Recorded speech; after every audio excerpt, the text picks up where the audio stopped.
Welcome to episode 50 of Outside the Circle, a podcast dedicated to new and upcoming country artists, musicians, and songwriters. Today's guest will be Justin Biltonen. We'll get to him in a little bit, but first, I'm Ronnie, and here's Brian. Hey, man. How's everybody doing? I don't know if anybody can hear this, but Ronnie sounds like a real radio host with his crackly voice and everything. He's not feeling so great. So this is going to be a fun one. Ronnie's going to take a little bit of a backseat for the interview, but other than feeling under the weather, man, how are you doing? Yeah, I mean, I'm doing well. I mean, other than, I want to crawl into a ball and I tested COVID negative. So, we're good there, but it's been a rough week in the Marmo household between myself and Gab, but So you're going to take the reins on this one because even doing this, I'm feeling a little lightheaded. So, I'll still be there to cheer us all on. But but Brian, 50, that's a big deal. 50 episodes, dude. So, we've been doing this for a little over a year now. 2 years? No, 1 year. Over two. Over 2 November years. 1st of 2019. Man, it went fast. And now it's going super fast, right? With these episodes every week. And, but I mean, we have some cool, some news. The last episode of this year will be on December 17th. And then we'll be back in the new year on the 7th. We'll take a little time off. Yeah, that'll be good, especially, getting into the holidays and all that. And, the once a week thing, it's definitely been pushing us to keep moving and doing what we're doing. And, I mean, other than wanting to crawl in a hole and die, it's been fantastic. Yeah, the dynamic right now in the Zoom call is quite funny. I'm here in a t-shirt, Ronnie's in a beanie, a hoodie. I can only imagine there's probably a blanket around your lap. And I've got the heaviest hoodie I own. I've got a long sleeve shirt. I got the beanie. I got my Old Navy sweat joggers, and unfortunately no blanket. But that's actually not a bad idea. I might have to go grab it. Yeah. All right, man. You want to let's get Justin on the line, and hope everyone likes this interview.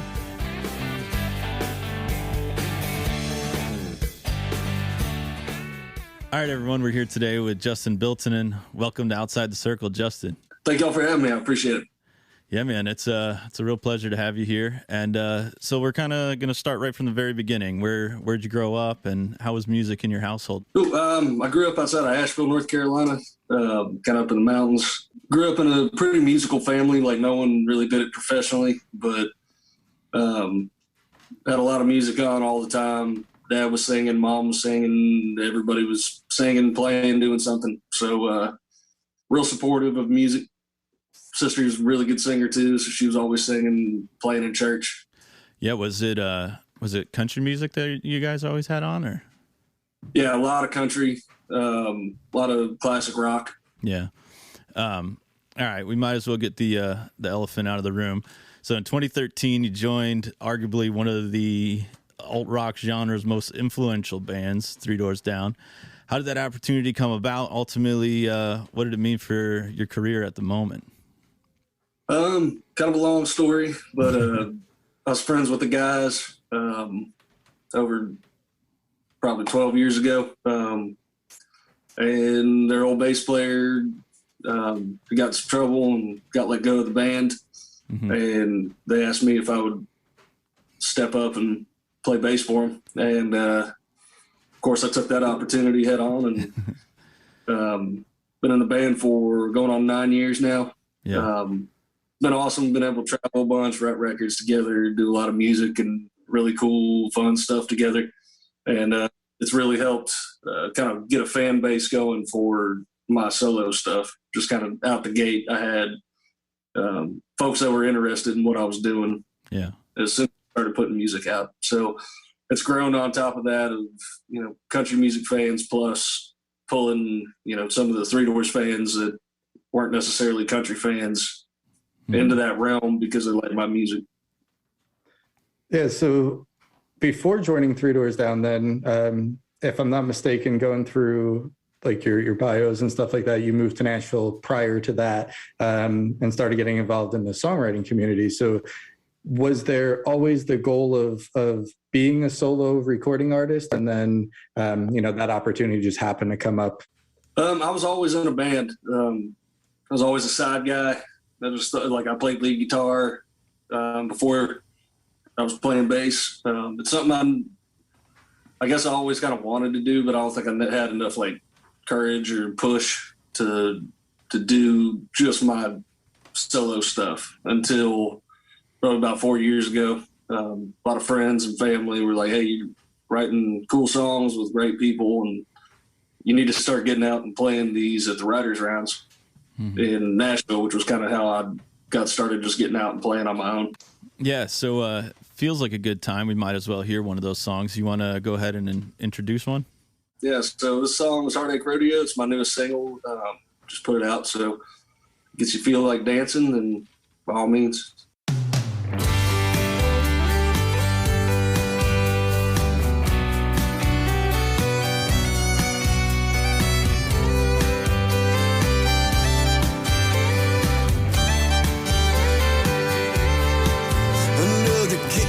Chest. Another reason to dream. Another real tough draw. That ain't new to me, 'cause I've been here before, and I'll be here again. If they gave a price for bad goodbyes, you know that I'd win. And if heartache was a rodeo, I'd be buckled down, saddled up, ready to go. They'd be cheering my name all the way to that Hall of Fame. I'd be putting up numbers like you ain't ever seen, all in the money, a cowboy king. I'd be a calf roping, bronc riding, bulldog and star of the show. If heartache was a rodeo.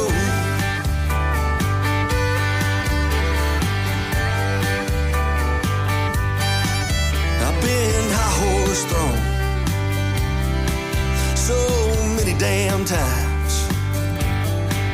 Well, I can taste that dirt long before I'm disqualified. I've got scars on scars where I've been cut deep.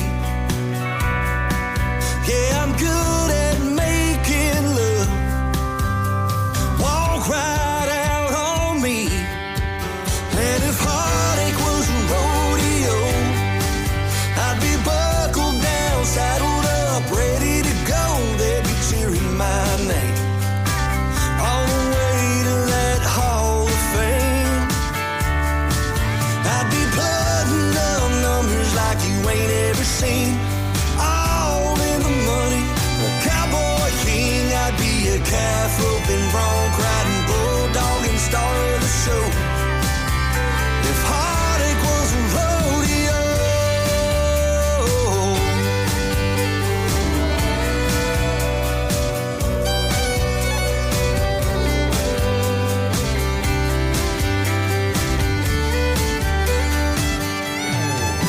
And if heartache was a rodeo, I'd be buckled down, saddled up, ready to go. They'd be cheering my name all the way to that Hall of Fame. I'd be putting up numbers like you ain't ever seen, all in the money, a cowboy king. I'd be a calf roping, bronc riding, bulldog and star of the show. And they'll be talking about me from Calgary to San Antonio. If heartache was a rodeo.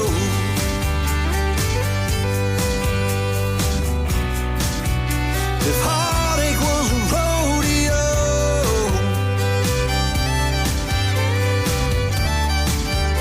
If heartache was a rodeo.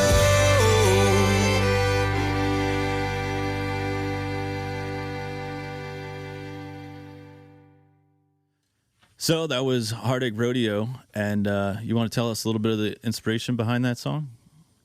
Yeah, so growing up where I did in North Carolina, we had a big ag center and tons of rodeo, lots of horses and stuff. That area, big agricultural area.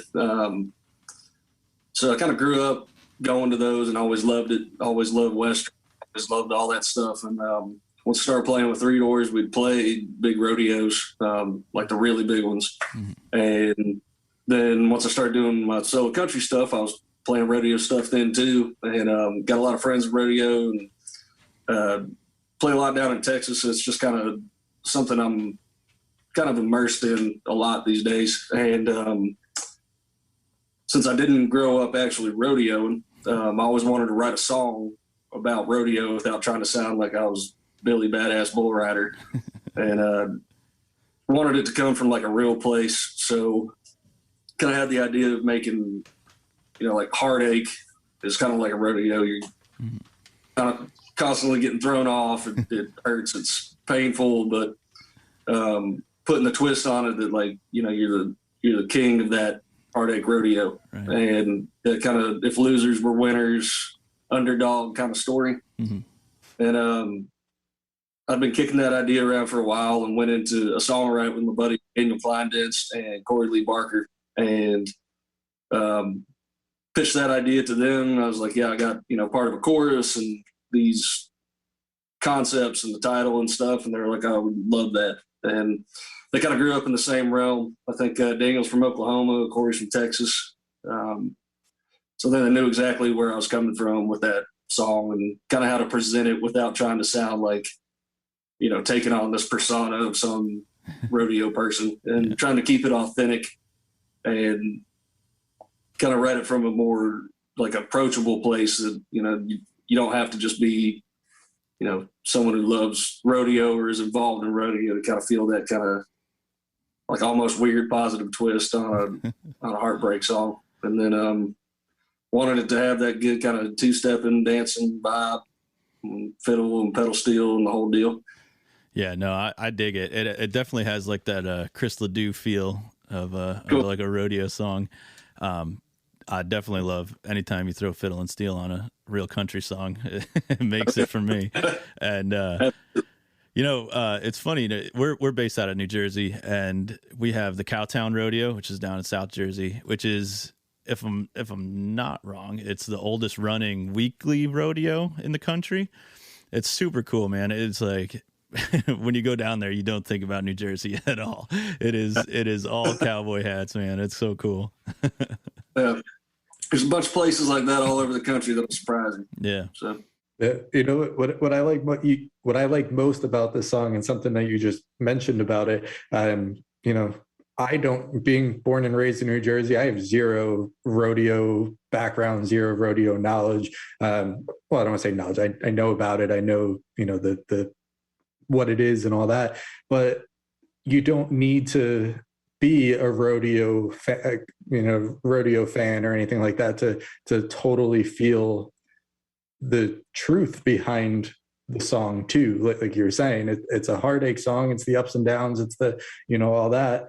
The fact that you're able to take a topic, I guess, like heartache, and then put it to a real life rodeo type environment, totally. I mean, I don't know. I piggyback Brian. I think the song is fantastic, and I love that you don't need to know it to know it. It's great.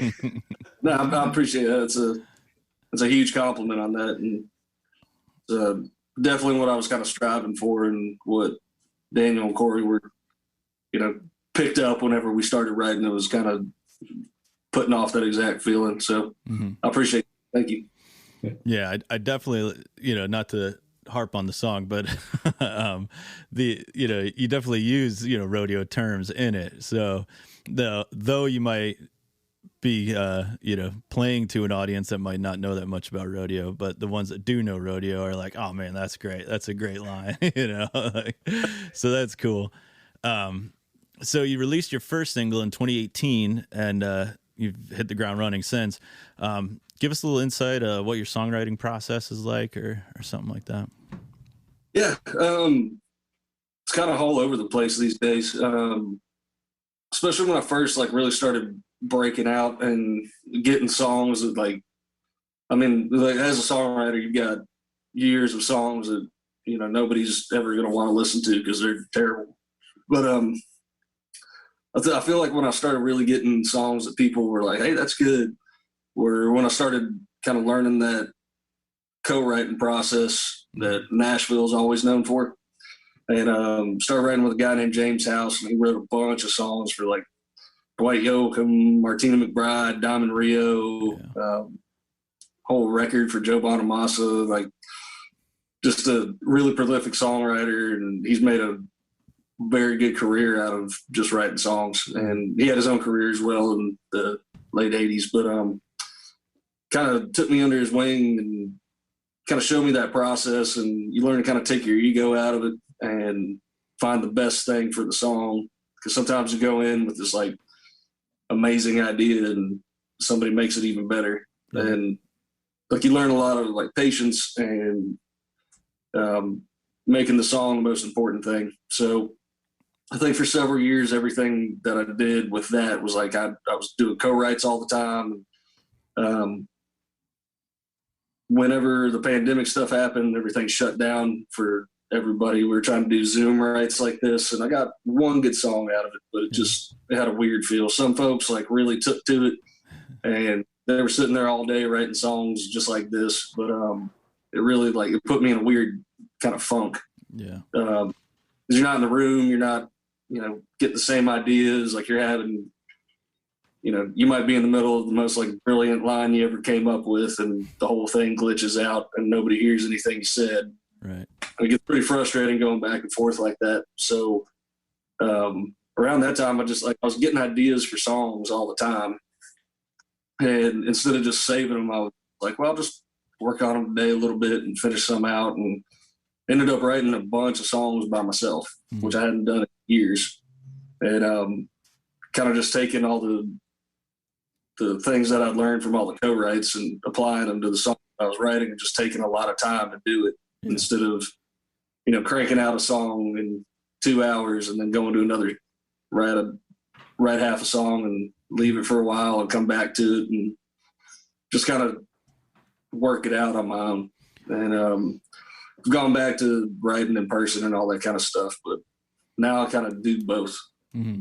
So if I got an idea that I'm like really feeling, and I know I'm, you know, traveling a bunch and I can't get into a room with somebody or take it to a writing session, I'm like, I'll just keep working on it until it turns into a song. And then once I do that, I'll go play it live in my set. And if people like it, then you can tell pretty quick. Yeah.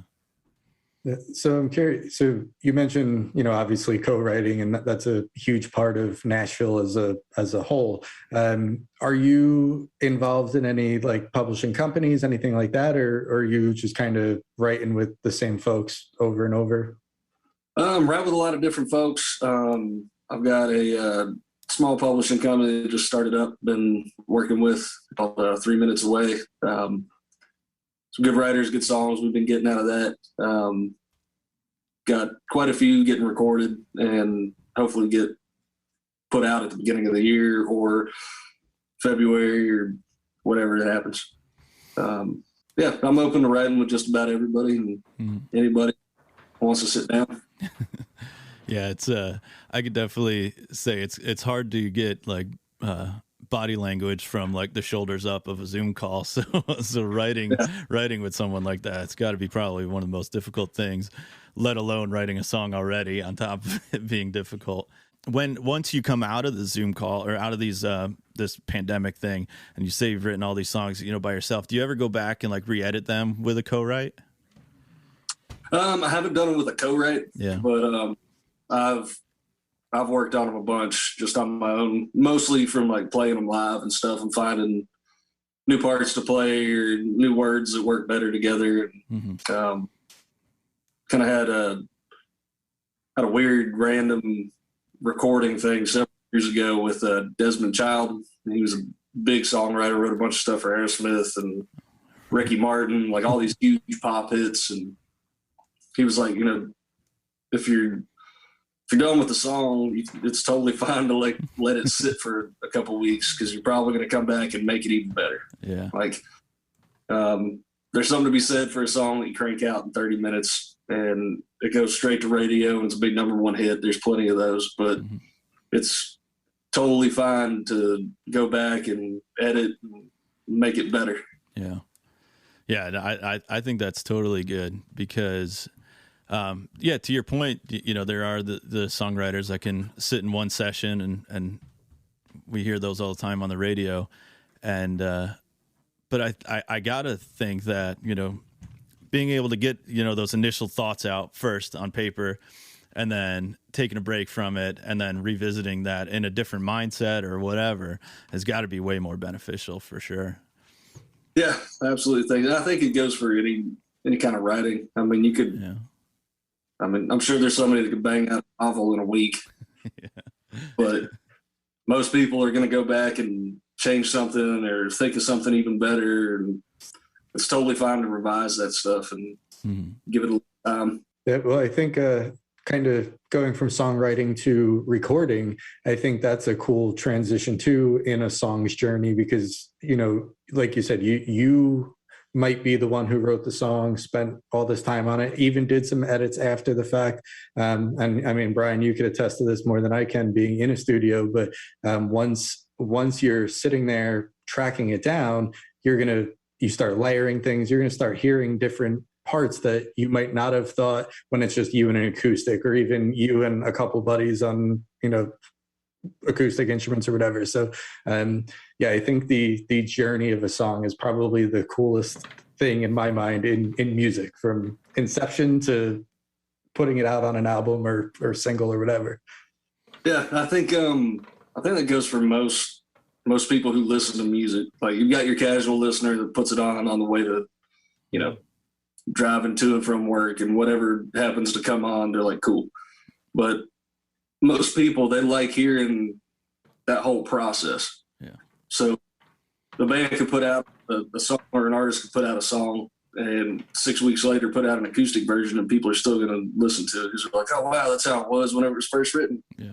So you get to hear that whole, that's, like I said, it's all part of the journey of the song. And I think people really love hearing it. And I think more artists should do stuff like that kind of plays into that journey of the song. Yeah, I'm a demo guy, so I like hearing those demos first, you know, to kind of strip down versions of the songs first, and then see what, you know, once the producers and shit get a hold of it, what it turns out to. So I mean, I'm curious. You've toured probably some of the biggest stages, you know, that musicians can with the Three Doors Down guys. Is there anything that you've learned in that experience that translates to your individual career, or maybe something that you wish like you could have told your younger self now? Any type of words of advice? Learned a lot of patience. All this stuff is just, you're in like the industry of people. Mm-hmm. So being able to navigate relationships and other people's egos and personalities is like one of the most important things I've learned from, you know, having the career that I've had so far. Mm-hmm. And you come across a lot of different people. You come across a lot of different people at night that you play and that you don't even necessarily like would say that you work with, but they're your target audience, the people like your return customers, hopefully. So yeah, a lot more patience. Keep all the emotional knee-jerk reactions out of stuff. Yeah, I can see. I mean, I played in a handful of bands, and it's the one thing that you're not only like in a group with all those musicians, but you're married to all of their family and all of their issues at the same time, and trying to navigate that is a pretty tight rope that I don't think a lot of people understand. Yeah, it's definitely a world that's like tough to describe to other people because you have like a very professional relationship and you have a very like close-knit family relationship as well. Mm-hmm. And it's always on this kind of like strange fine line where you just got to be able to read those times where it's like you got to listen or give advice or just completely leave the room. Mm-hmm. So aside from music, you also run a small leather goods store, Sacred West Vintage. I also have Anchor and Field. How's that going, and where can our listeners find more of that, and what is that? Yeah, so Sacred West Vintage started as mostly kind of apparel stuff. I've kind of backed away from that. I'm looking for some new suppliers and stuff, but kind of had like most of the Southwest kind of native jewelry stuff that I've been collecting for years. I find stuff whenever I travel all the time, so I was putting it up there for folks to get a hold of whenever I find cool stuff. But now I'm been in the process of learning silversmithing and making and designing the jewelry myself. So here in the next couple of weeks, I'll be like posting that kind of stuff for people to grab. Well, I was gonna say, so what is silversmithing as what is that? It's just making jewelry and stuff out of silver. So a lot of heat soldering and stamping and setting stones and doing all that kind of stuff. It's something I've always wanted to learn. It was very similar in a lot of ways to the leatherwork type stuff I was doing. It's just kind of a different medium. So yeah, it's been a fun process so far. We've been getting all the tools and burning stuff, and every now and then I'll get lucky and make it cool. And then other days, like today, I'm like, why is none of this stuff working? Right. But I'm figuring it out. Yeah, y'all got a bolo tie on there. I'm thinking about getting for my wedding in November. Cool. So those are always really classic. Yeah. All right. So, we're kind of winding down. So 2021 is basically out. Any other new music coming down the line? Something you can hint towards? Yeah. I've got 2 songs recorded. I'll probably put out beginning of the year, and then probably 4 or 5 I need to get recorded. So hopefully get those done soon. Other than that, I've got a couple shows in North Carolina coming up, and then a good little run in Texas in January. Get back down to Texas. It's a place I love going to. So hit all the big cities that I can and just go play music for folks. Nice. We got to get you up here to the Cowtown Rodeo then. Yeah, I'd love that. Yeah. Asking to get me up to New Jersey. So there we go. Probably be a good time for it. Yeah, absolutely. So you mentioned a couple more songs coming down the road and a couple more to be recorded. Are you looking down the road for album, or more so just throwing out singles for now and working towards that? I would love to do a full album. But even if you do an album, you end up just putting everything out as singles. Mm-hmm. It's just kind of the way of the business right now. People don't have an attention span. So you kind of got to constantly be hitting them with stuff. So like Eric Church, he put out that double record and spent months dropping singles almost every week once it was done. Yeah, which was really smart because you got stuff to promote on social media like every single week, and a new song every single week, hitting new playlists and all those like Spotify and iTunes algorithms.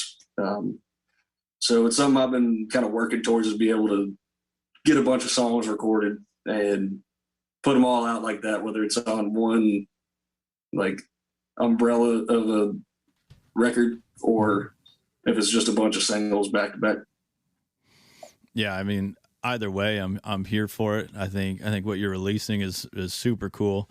It reminds me of true traditional country feel, and that's me to the bone. So either way, man, you keep releasing singles or a full length album. I'm definitely listening to it. I appreciate that a lot. Yeah, man. So where can our listeners go to find you online and learn more about you? It's Justin 3 Doors Down on pretty much all the social media stuff. So I got a TikTok that I don't use very much. I should use it more, but my brain just doesn't work like that. Instagram's a big one. I'm always pretty active on Instagram. And then justinbiltonen.com, you can find like everything's linked on there too. So Spotify, iTunes, Justin Biltonen, I'm on Tidal, Google Play, all that kind of stuff. So pretty much anywhere you stream music, you can track down my solo stuff. Awesome, man. Well, it's been an absolute pleasure. Thank you for joining us. Hey, thank you for having me. I appreciate it.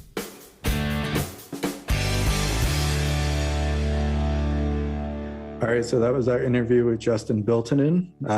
Brian, I mean, a lot of experience in such a short career. Well, I guess it's not such a short career. Handful of years, dozen or so years now. But yeah, no, he's doing some good things down there. Yeah, no, he definitely has an awesome catalog of songs. I urge everyone to go check out all of his releases so far. And yeah, I mean, it was cool to chat with him, someone that's been on some mega stages and arenas and such like that the Three Doors Down get to play on, and then to have him be, such a really good country artist at heart is really, really interesting. Yeah, no, and we said it to him in it, but we can't wait for these next couple songs that come out, and yeah, he's just gonna keep blowing it away. Yeah, so we definitely want to thank Justin Biltonen for coming on Outside the Circle, and be sure to follow him on all of his social media platforms. We hit on it over the last couple of weeks, but we want to urge our listeners and anybody else that wants to get involved in the podcast to check out our Patreon site. You can go to patreon.com/Outside the Circle podcast. And today we will leave you with Justin Biltonen's Wild Mustangs.